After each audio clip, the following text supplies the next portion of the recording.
a sense I like it, in a sense I hate it. I think our news department feels I'm like a caged lion. They have to throw me some raw meat every morning, but I have to go over these news things every day before I go on the air, and invariably they're areas that need to be addressed. There's some outrages that take place throughout our society that need to be talked about. Now, when I speak out, the problem that I face in terms of the controversy is that there are groups, the People of the American Way is one, is Norman Lear's outfit, who tapes every single show I do, every word. And I ad-lib a couple hundred shows a year, and you can imagine the opportunity to put your foot in your mouth with that kind of exposure. We do not work off scripts all the time. We have some scripted questions and leads, intros and so forth, but I ad-lib a lot when I'm talking to people.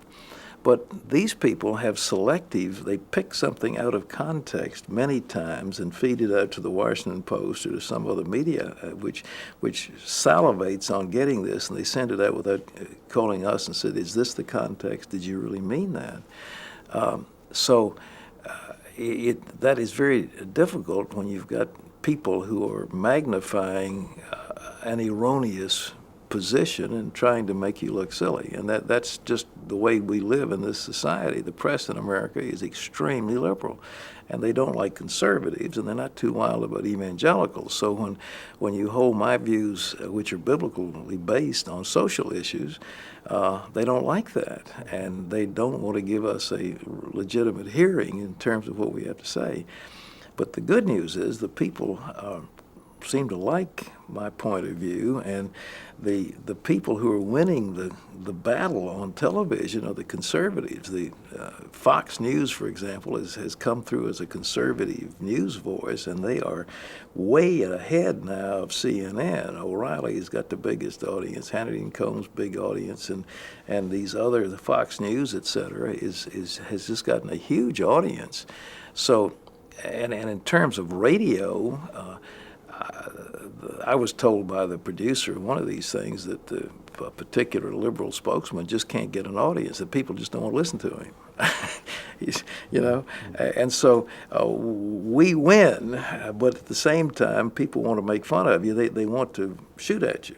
But nevertheless, I'm sure I say things that in an unguarded moment that is not as carefully thought out as they might be. Any in particular that you regret?